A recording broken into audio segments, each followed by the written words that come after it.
"You're not welcome for New Year at my family's," my daughter-in-law said, setting her wine glass down like she had just made a simple announcement about the weather. And for a second, I thought I had misheard her. But then I looked at my son, Daniel, sitting right there beside her, and he didn't correct her, didn't laugh it off, didn't even look surprised. He just kept his eyes on his plate like it was suddenly the most interesting thing in the room. And that's when I understood this wasn't a slip of the tongue. This was a decision, one they had already made together long before this dinner ever started. I felt the silence stretch across the table, heavy and uncomfortable, but no one rushed to fill it. Not Ashley, not Daniel, and certainly not me, because I had spent 68 years learning when to speak and when to simply observe. And this was one of those moments where speaking would only make me smaller in a room that had already decided I didn't belong. So I folded my napkin carefully, placed it beside my plate, and nodded once as if she had just told me something perfectly reasonable. "I see," I said, my voice steady, calm, almost polite, and that seemed to satisfy her because she leaned back slightly, like she had just handled something that had been weighing on her. "It's just going to be immediate family this year," she added, her tone soft but firm, as if I wasn't part of that definition anymore. And I noticed how she reached for Daniel's hand under the table, how he let her, how he didn't pull away, and in that small, quiet gesture, everything became clear in a way it hadn't before. This wasn't about New Year's Eve. Not really. This was about control, about rewriting who belonged in this family and who didn't, about slowly moving me from the center of their lives to the very edge until I disappeared entirely. And the truth was, if she had said this to me a year ago, maybe even 6 months ago, I might have tried to reason with them, asked questions, reminded Daniel of the years I spent raising him on my own after his father passed, the birthdays, the late nights, the sacrifices that never made it into conversations like this. But sitting there in that moment, I realized something had shifted inside me, something quiet but permanent. I wasn't angry, not in the way they might have expected. I wasn't even hurt in the way I used to be. I was awake, aware in a way that stripped everything down to its simplest truth. They had made their choice, and for the first time, I was going to make mine without considering how it would affect them. I finished my water, stood up, and reached for my coat without asking permission or offering an explanation. "Drive safe," Daniel muttered as I walked toward the door, still not meeting my eyes, and I paused just long enough to look back at them. Really look at the life I had built, the family I thought would always have a place for me. And I smiled, not out of kindness, but out of clarity, because what they didn't understand yet, what they couldn't possibly see from where they were sitting, was that they hadn't just excluded me from New Year's. They had freed me from needing their invitation at all. And by the time the countdown began, they would realize that the seat they thought they had taken from me was never theirs to give in the first place. I did not go home right away that night. Instead, I drove slowly through streets that were already beginning to glow with early holiday lights. Strings of white bulbs wrapped around porch railings, wreaths hung neatly on front doors, everything looking warm and inviting in a way that felt almost ironic, because just an hour earlier I had been told, very clearly, that I did not belong where I thought I did. I kept both hands on the steering wheel, my posture straight, my breathing steady, because I refused to let myself unravel over something that had been building for longer than I had wanted to admit. When I finally pulled into my driveway, the house greeted me with the same quiet it always had. But that night it felt different, not empty, not lonely, just still, like it was waiting for me to catch up to a truth it had known all along. I stepped inside, set my purse down on the small table by the door, and stood there for a moment without turning on the lights, letting the darkness settle around me. Because in that darkness, everything became clearer. I could see it now, not just tonight, but the pattern, the slow and careful way Ashley had been reshaping things. Thanksgiving dinner moved to her parents' house without really asking me. Christmas morning shortened because they had another stop to make. Birthdays that became smaller, quieter, until my presence felt optional, like a courtesy rather than a given, and each time, I had adjusted, smiled, told myself it was normal, that families change, that I should not make things difficult. But standing there in my own living room, I realized it had never been about change. It had been about removal, about making space by quietly pushing me out of it. I walked into the kitchen and poured myself a glass of water, the simple act grounding me, the familiar sound of the faucet running, the glass filling, the small routines that had always been mine and had never needed anyone's permission. I took a sip and leaned against the counter, letting my thoughts line up. One by one, clear and precise, like they had been waiting for this moment. If they could decide I was no longer part of their new year, then I could decide what new year meant for me. And more importantly, who would be part of it. I set the glass down and reached for my phone. Not to call Daniel, not to argue or explain or ask for anything, but to scroll through contacts I had not paid enough attention to in years. Old friends, neighbors, people who had shown up consistently without conditions. People who had never made me feel like an afterthought. I paused on a name and smiled slightly. Then another, and another. And for the first time that evening, I felt something shift. Not pain, not disappointment, but possibility. I moved to the dining room and looked at the long table that had once held every holiday meal, every celebration, every memory I had built around the idea of family. And I ran my hand lightly across its surface, remembering how full it used to feel, how loud, how alive. And then I imagined it again, not with the same people, not with the same expectations, but filled in a different way, intentional, chosen, real. I pulled out a chair and sat down, my back straight, my hands resting calmly in front of me, and I allowed myself to think ahead, not to what I had lost, but to what I could create, something that did not rely on being included, something that did not depend on anyone else's approval, something that, once built, could not be taken away with a single sentence spoken across a dinner table. And as that thought settled in, firm and undeniable, I realized that tonight had not been the end of something. It had been the moment everything finally began to make sense, because they had not just drawn a line that excluded me. They had revealed exactly where I needed to draw my own. The next morning arrived without ceremony. No sudden realization, no dramatic shift, just quiet light slipping through the kitchen window and resting gently across the counter where I had stood the night before. And for the first time in a long while, I did not reach for my phone to check if Daniel had called or sent a message to soften what had been said, because I already knew he would not. And more importantly, I no longer needed him to. I moved through my mornings slowly, deliberately, making coffee the same way I had for years, measuring each scoop, pouring the water, listening to the familiar sound as it brewed, small routines that reminded me I still had control over something. Even if it was just how I started my day. I carried my mug to the dining room and sat at the table again. The same table that had once been filled with laughter and overlapping conversations, and I let myself sit in that silence without rushing to fill it. Because now it felt different, not like something missing, but like space I could shape however I chose. I took a sip of coffee and reached for a notepad I had not used in years, the paper crisp, untouched, waiting, and I wrote one simple line at the top, New Year, and beneath it, I paused, not because I did not know what to write, but because I wanted to be intentional, careful. I was not rebuilding out of desperation, I was choosing, and that distinction mattered more than anything. The first name I wrote surprised me, not because it was unexpected, but because I had overlooked her for so long. Linda Harper, my neighbor from 2 houses down, the one who always waved, always asked how I was doing, the one who had invited me for coffee more times than I could count and whom I had politely declined because I was always busy with family.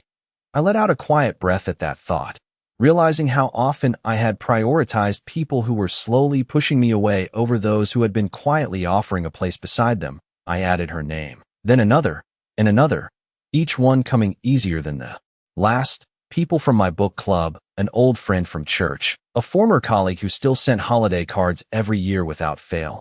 And as the list grew, something inside me settled, steady and certain. This was not a replacement. This was something entirely different, something built on presence rather than obligation. I stood up and walked to the living room, picking up my phone again, this time with purpose. I tapped on Linda's number and waited, the ringing soft but steady in my ear. Margaret, she answered, her voice warm, surprised. Good morning, I said, my tone even calm. I was wondering if you might be free on New Year's Eve. There was a brief pause, then a smile I could hear through the phone. I was actually planning to stay in. Why do you ask? I glanced around my living room, at the space I had once filled with expectations that were no longer mine. Because I am putting something together, I said, something small, something meaningful, and I would like you to be part of it. The silence that followed was not uncomfortable.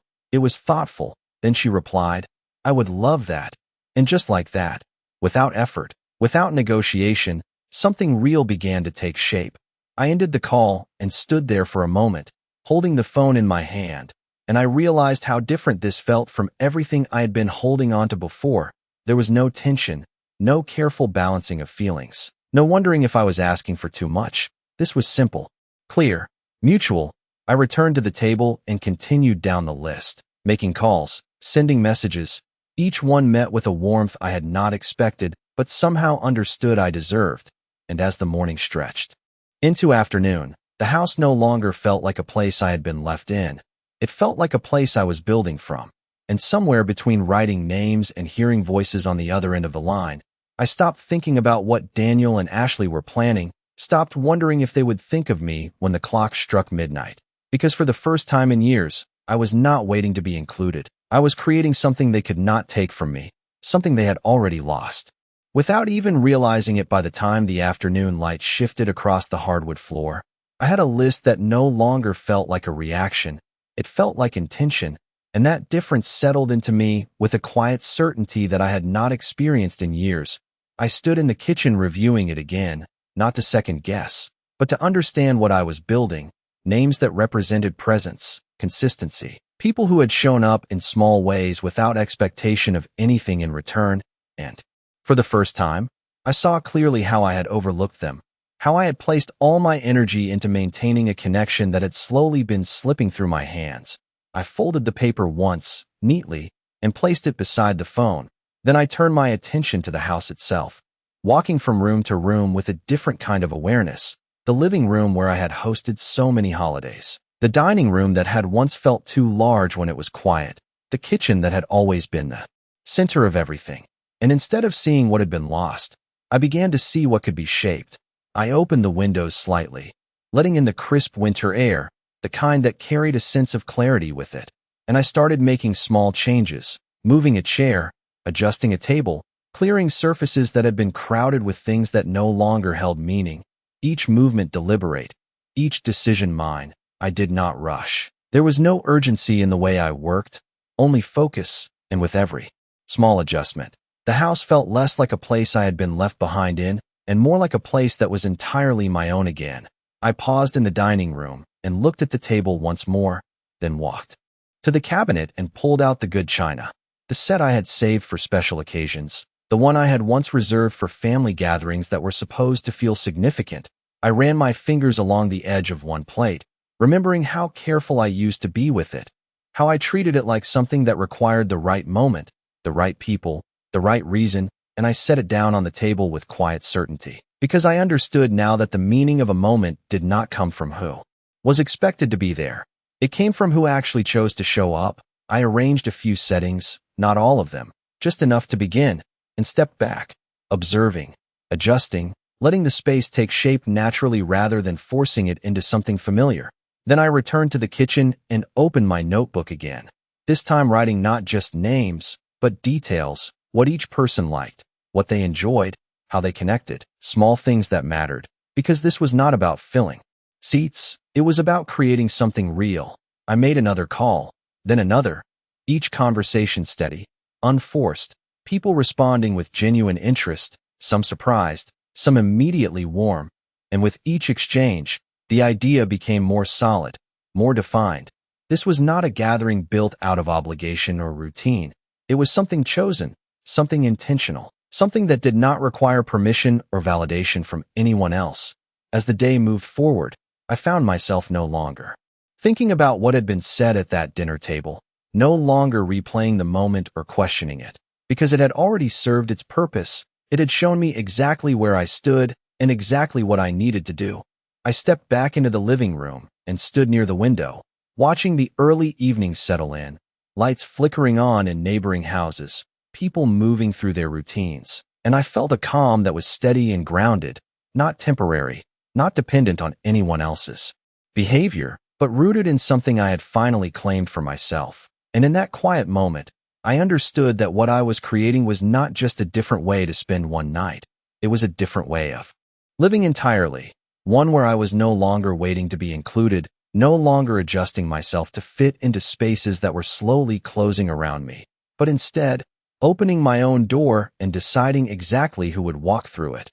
And as that realization settled in, firm and unshakable, I knew that what was coming next would not just change how they saw me. It would change everything they thought they understood about where they stood in my life the following day. I woke up earlier than usual. Not because I had to, but because my mind was already moving ahead of me, calm but precise. Like it had found a direction it trusted, I did not rush out of bed. I sat there for a moment, listening to the quiet of the house, a quiet that no longer felt like something pressing against me, but something that belonged to me, something I could shape. I got up, made my coffee, and this time when I carried it to the dining room, I did not see an empty table. I saw a plan taking form. I set the mug down and unfolded the paper from the day before, scanning the names again, not with doubt, but with intention. Then I reached for another sheet and began outlining what the evening would actually look like, the flow of it, the details, because I understood something now that I had ignored for years. The difference between hosting out of obligation and creating something meaningful was in the details, and I wanted every part of this to reflect that. I wrote down the time, the lighting, the music, the small touches that made people feel seen rather than accommodated. I thought about the kind of atmosphere I wanted, not loud or overwhelming, but warm, genuine, something that invited conversation rather than forced it. And as I wrote, I realized I was no longer trying to recreate what I had lost. I was designing something entirely different, something better suited to who I was now, not who I had been when I was still trying to hold everything together for people who had already let go. I stood up and walked into the kitchen, opening the refrigerator, taking stock of what I had and what I would need, not in a frantic way, but in a measured, thoughtful one. I made a list of simple dishes, things I knew well, things that carried a sense of comfort without being excessive, because this was not about impressing anyone.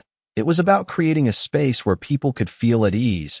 I closed the refrigerator and leaned lightly against the counter, thinking through the evening step by step, how it would begin, how people would arrive, how the room would feel as it slowly filled, and for a moment, I allowed myself to picture it clearly, not as a replacement for something else, but as something that stood on its own, and that image stayed with me, steady and reassuring. I moved back into the living room and picked up my phone again, making a few more calls, confirming details, speaking with people who responded not with hesitation, but with genuine warmth, and each conversation reinforced what I had already begun to understand.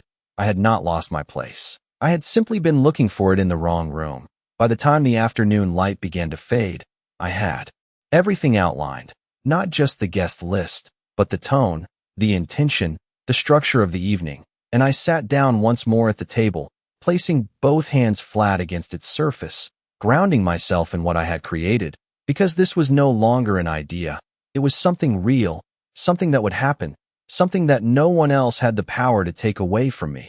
And in that moment, I felt a quiet certainty settle in, the kind that does not need to announce itself, the kind that simply exists, steady and unshakable. I stood up, walked to the window, and looked out at the neighborhood as evening settled in, lights turning on one by one, people moving through their routines, and I realized that somewhere not far from here, Daniel and Ashley were likely continuing with their plans, their version of the evening, unaware of what was unfolding just a few streets away, unaware that the space they thought they had cleared had already been filled with something stronger, something they could not control.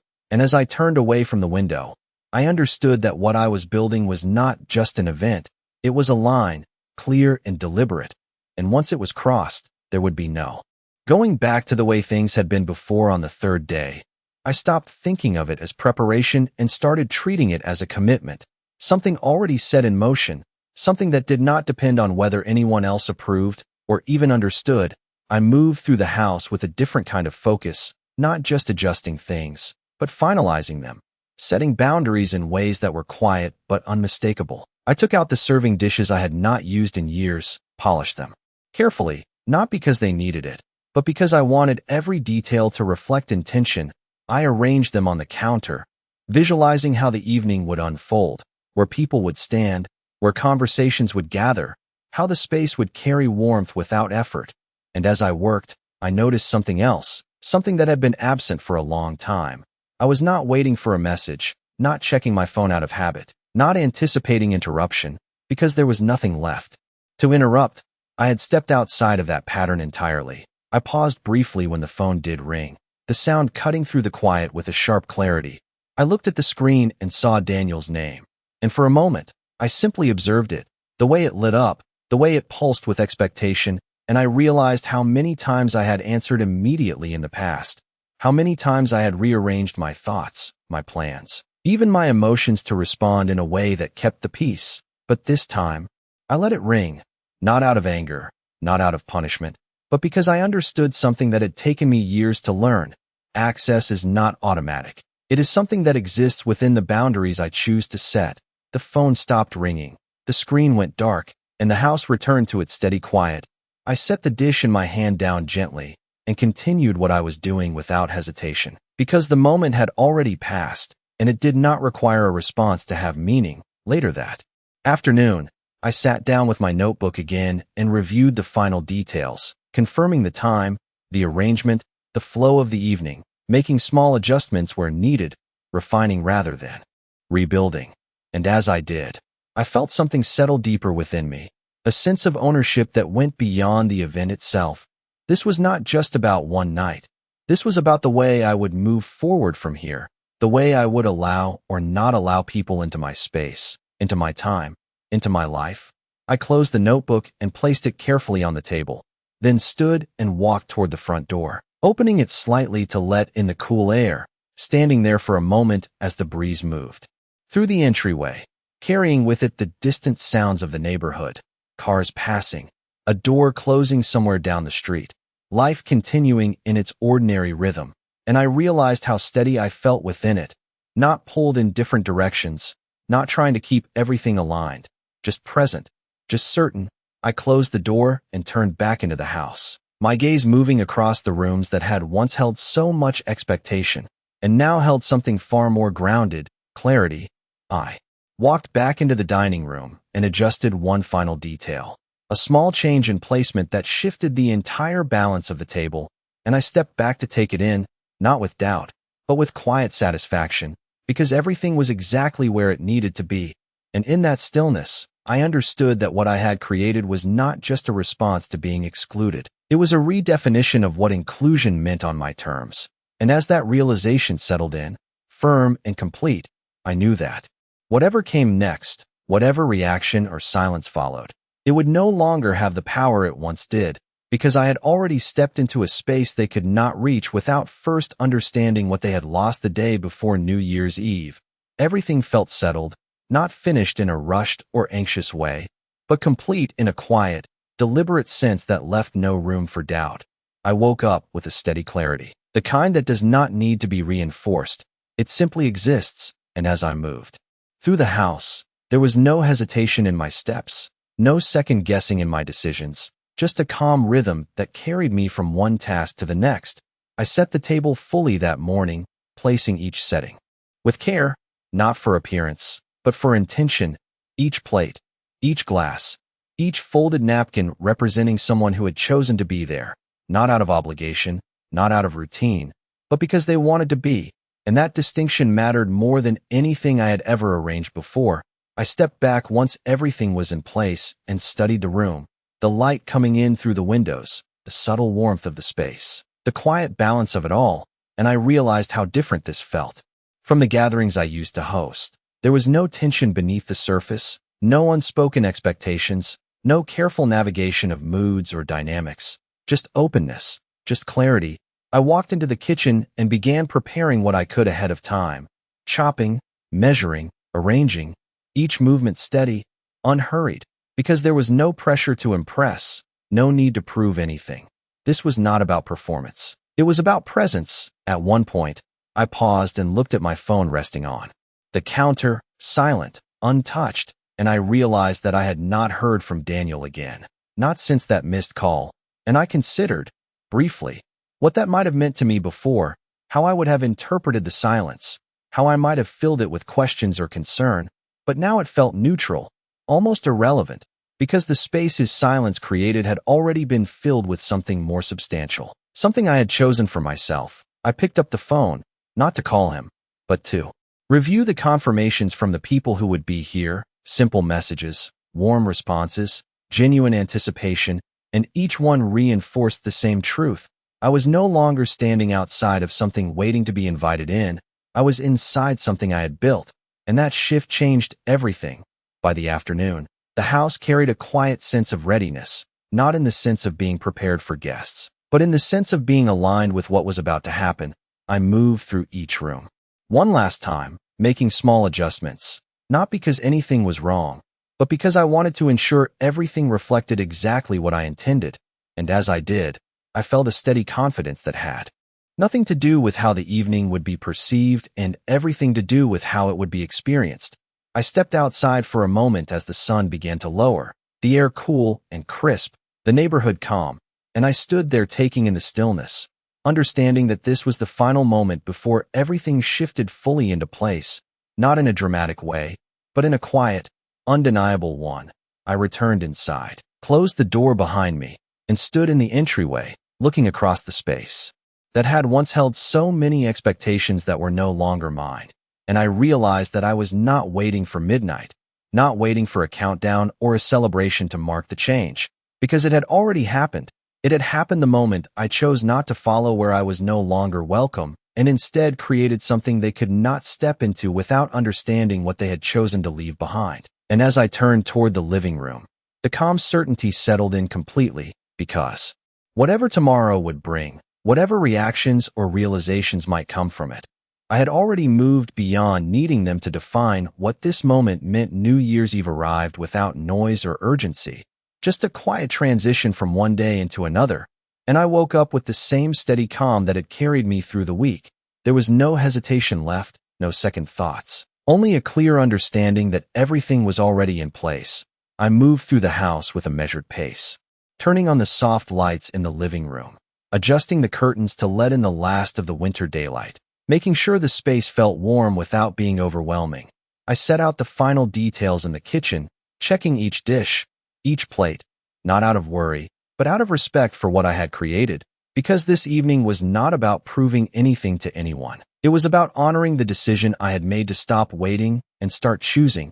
By the time the first knock came at the door, I was ready, not in the way I used to be, tense and alert, but grounded, present. I opened the door to find Linda standing there, a soft smile on her face, a small dish in her hands. "I hope I am not early," she said, and I shook my head gently, stepping aside to let her in.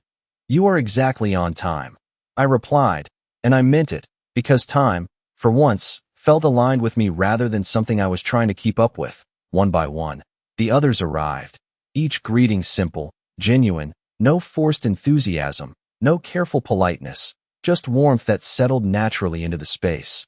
Coats were placed neatly. Conversations began without effort. Laughter followed without being prompted, and I found myself standing in the middle of it all, not directing, not managing, just observing, present in a way I had not been in years. I moved between the kitchen and the living room, refilling glasses, adjusting small details, but never losing that sense of calm, because nothing here required me to hold it together. It held itself, built on something steady and mutual. At one point, I paused near the dining table, watching as people gathered around it, not assigned to specific seats, not arranged in any particular order, but drawn together naturally, and I realized that this ease, this quiet connection, was what I had been trying to create for years in a place that had never fully allowed it. I stepped back slightly, giving the moment space to exist without interference, and for a brief second, my mind drifted, not out of longing, but out of simple awareness, somewhere else, not far from here. Daniel and Ashley were likely sitting in a room that looked full, that sounded lively, but I wondered, quietly, if it felt the same, if it carried this kind of presence, this kind of sincerity, or if it was held together by something more fragile, something that required constant attention to maintain. I did not stay with that thought for long, because it no longer held weight. I returned my focus to the room in front of me, to the people who had chosen to be here, and as the evening moved forward, the house filled not with noise, but with something deeper, a sense of belonging that did not need to be announced. It simply existed in the way people spoke, in the way they listened, in the way they remained present without needing to perform. And as I stood there, taking it all in, I understood that what I had created was not just an alternative. It was something entirely separate, something that did not compete or compare. It simply stood on its own. And as the clock moved closer to midnight, I felt no anticipation, no need for the moment to arrive. Because the shift had already happened. It had happened in every quiet decision that led to this night. And whatever came after the final seconds of the year would not define it, because it had already defined itself in a way that could not be undone. As the final minutes of the year approached, the room did not grow louder or more frantic the way it used to. There was no rush toward the countdown, no anxious glances at the clock, just a steady continuation of conversation, of presence, of people choosing to remain exactly where they were. And I found myself standing near the edge of the living room, watching it all unfold with a quiet sense of clarity that felt deeper than satisfaction. It felt like understanding. Because for the first time in years, I was not measuring the success of the evening by how many traditions were followed or how closely it resembled what came before. I was simply present in what it had become, and that made all the difference. Linda stood nearby, speaking softly with another guest, her laughter easy, unforced, and I noticed how naturally she fit into this space, how everyone did, not because they were trying to belong, but because they already did, and that realization settled in with a quiet weight. This was not something that needed to be maintained through effort. It existed because it was built on something real. I walked slowly toward the dining table, my hand brushing lightly against the back of a chair as I passed, grounding myself in the moment. And as I looked around the room, I saw not just people, but connections forming, conversations overlapping, small gestures of kindness that required no acknowledgement. And I understood then that what I had spent years trying to preserve in one place had simply found its way here without resistance, without force. The clock on the wall moved closer to midnight, but no one seemed to be waiting for it. And that, more than anything, felt like a shift, because the night was not leading up to something. It was already complete. I reached for my glass and took a slow sip, letting the quiet warmth of the room settle around me. And for a brief moment, my thoughts turned, not with longing, but with simple awareness, to the other side of this evening, to Daniel and Ashley, to the version of the night they had chosen, and I wondered if they felt this same steadiness, this same absence of tension, or if something about their carefully arranged space felt just slightly out of place, something they could not quite name. I did not stay with that thought long, because it no longer held power over me. I set my glass down and looked back at the people who had filled this room, and I felt a quiet certainty that required no explanation. Because this was not about comparison, it was about clarity. The final seconds approached, and someone finally noticed the time, calling out gently, not as a command, but as a shared moment. People gathered loosely, not in perfect formation, but close enough to feel connected. And as the countdown began, soft and unforced, I did not feel anticipation in the way I once had. I felt resolution. The kind that comes when something has already settled in a place long before the moment meant to mark it. 3, 2, 1. The room echoed lightly, followed by quiet cheers, smiles, small embraces. And as the new year arrived, I stood there, steady and present, understanding that nothing about this moment needed to change anything, because everything that mattered had already changed. I had stepped out of a space that no longer held me and into one that did. And that shift was not something that could be undone by a conversation, or a missed call, or even regret.